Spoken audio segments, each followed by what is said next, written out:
There's a lot of debate around 2.8. There's even a meme about it. Well, the meme isn't quite accurate because I've seen plenty of Chinese players who also aren't happy with the story, but many hesitate to speak up. Much like in the English spaces, if you say 2.8 isn't good, you might get dogpiled. Well, that's not the kind of community I want for Wuwa. I enjoyed almost every major patch since 2.0 until this one. But before I start, here's a credit where it's due. Beyond Honami's gorgeous set pieces and anime Easter eggs, I'm a huge fan for cozy cafes and light jazz. 2.8's cafe scene was pure joy for me. Chisa is also very well realized. I think I'll pull for her S6R5 before the banner ends. So, as someone who wasn't satisfied with 2.8's narrative, I rewatched the story videos and compared them with the major 2.0 patches. I think I've pinned down what feels wrong, and that's what this video is about. Why does 2.8 feel off to play? In a sentence, if you strip away the visuals and music, the storytelling and pacing of 2.8's main quest are near the bottom of all the updates after 2.0. Gachasmack summed up two surface-level issues in his video. First, Honami's backstory is almost entirely Chisa's narration. Kuro should let us discover and experience it. Great storyboards can't replace first-hand play. Second, Rover mostly echoes people. There's little authentic emotional interaction. But again, I think they're symptoms. Digging deeper, I think 2.8's core issues are these. First, Rover has no personal objective. Nearly every line is reactive, agreeing, prompting the next line, or moving the scene along. In 2.8, Rover often feels like an empty avatar for players' self-insert, rather than the protagonist with intent. Second, the Rover-Chisa bond lacks organic build-up. We don't really get that strangers, growing trust, emotional inflection points progression we saw before. In play, this lands as we barely feel close, and suddenly she's blushing and giving gifts. Well, before you reply, no, I like 2.8. Yeah, it's fine, it's totally valid. I'll share why some players still enjoyed 2.8 at the end of this video. But first, let's go through the main topic of this video and compare with earlier versions. Rover's goals: clear before 2.8, foggy in 2.8. Across 2.0, each major patch gives Rover a clear story-critical objective. 2.0, contact the Sentinel and resolve Abby's situation. Join the Carnival, befriend allies, and win the laurel. 2.2, track the Sentinel, follow the leads to Cartithia, find out the hidden truth in the inverted tower, then defeat the Threnodin. 2.4, catch up to Cartithia in Septimont and uncover the conspiracy behind the anomalies. 2.5, find and recover the Threnodin gemstone to prevent another calamity. 2.6, trace the gemstone and confront the truth behind the black tide in Septimont. 2.7, face and solve the Journey in Paradise crisis. 2.8, well, none. And if we force one, maybe find a way to leave this Honami sonorosphere. Right up to 2.7, Rover had independent thinking and a coherent action loop, but 2.8 weakens that foundation. Second, Rover-Chisa bond, missing rungs on the ladder. 2.8's flow looks like this. Rover is pulled into the sonorosphere, Miss Chisa gets separated. Second meeting, cafe, long dialogue, back to fight to find a way out. Through all these, there's little emotional rise or shift. I'm not saying there's none, but it's just so little. More on this later. Then the rescue beat feels abrupt. Fraxidius gets so much screen time it feels like a second plot, then fizzles into setup with no payoff. Even after discovering Sumika's Ember, the Rover-Chisa relationship doesn't actually advance. Then, after stunning visuals, a sudden partner's beat, and Chisa looks truly struck. My reaction was, huh?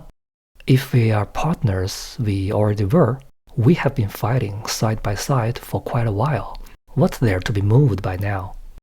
It gets stranger in the tower, because when Chisa's memory sequence was displayed, Rover actually didn't witness it, So how did the distance close so fast? Boils down fireworks gift-giving without intermediate rounds of intimacy we are used to climbing. If this is still not clear to you, let's compare it with the earlier arcs which worked well. We'll skip 2.0, 2.6, 2.7 for time, and for mental health, let's skip 2.5 as well, and start with 2.2 first. So 2.2, Cartithea. Post-carnival dance. Meet the real person by the lead of Cantarella. Fight together to purge the black tide seal. At this stage, Rover and Cartithea are barely acquainted. Kuro then drops the acrophobia set piece, first emotional peak, followed by sustained cool-off time where we feel the mental closeness forming. Pre-finale, nighttime solo song and shy scene, the second pull-in. Cartithea realizes she is a resonator of the Threnodin and decides that she must die to prevent the Threnodin from reviving in any possible form. Rover learns her kindness, her fear, and her determination. He chooses to let Cartithea leave and face the Threnodin alone. And she still chooses to help, and ultimately sacrifices herself when all hope is gone. Beat by beat, the bond is earned.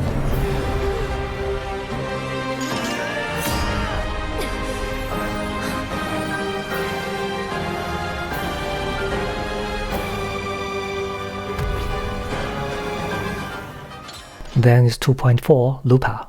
From the sniff and meet onward, different motives, same battlefield. Repeated vision cued the Septimont multiple versions idea, smartly echoing Rover's personal goal, while revealing Lupa's vulnerability and grit. The final tournament exposes the rot behind the gladiators and what Lupa stands for. Even without looking at the second half, which is gorgeous, the first half alone charts a paced, believable bond and lays the logic for the absolute trust from Rover to Lupa in the second half. So it's always a cycle, like in real life. First it's plain and normal, then something unexpected happens, and by going through it together, the bond and understanding firms between Rover and the new character. And then we, the players, are given some time to acknowledge and digest this change. Then the cycle repeats. Seen against these, 2.8 simply doesn't build the Rover-Chisa relationship step by step. It's just so plain. The fight is predictable, Sumika's story is predictable, Chisa's backstory might be unpredictable, but Rover is never given the chance to know it. And then Kuro tells you, see, it's now bonded. I don't get it. It's just so abrupt. Okay, solution time. Here's a simple fix to it, and you actually don't need much adjustment. So for the first point, Rover's goal, we can pull forward the Lahairoi lead from the end to the very beginning. It gives Rover a concrete reason to explore this Honami sonorosphere. For bonding with Chisa, Chisa's near overclock instability can be used as the doorway. The Lahairoi lead can also be a clean entry for part of Chisa's memories, the Star Torch Academy part. We can keep Sumika's entrance as Chisa-led as it is now. Use Sumika's Amber Forte to tell how Chisa fell into Honami. Rover also must glimpses Chisa's flashback, for example, the hand grab moment, to have a valid reason to understand her and form a bond. At each stage, let the lines and body language reflect the increment of intimacy.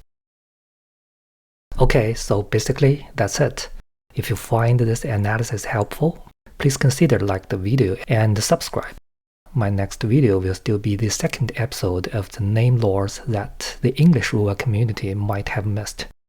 Before we end, here are my findings about why some players still like 2.8. The folks who weren't bothered tend to be Type 1, God's Eye viewers. I only need to see Chisa's past. Rover doesn't have to. Type 2, audio video first feelers. The visuals and music alone gave them feels of bonding. Type 3, gal game mode. They approached 2.8 as a Kuro game and didn't expect tight plotting. Personally, I'd love the main story to return to the overall 2.0 standard or surpass it. Whether or not you agree with me on this 2.8 issue, I still hope you enjoyed or will enjoy the beautiful scene and music of this patch. I also wish you luck if you plan to pull for Chisa. Thanks for watching, and I will see you in my next video.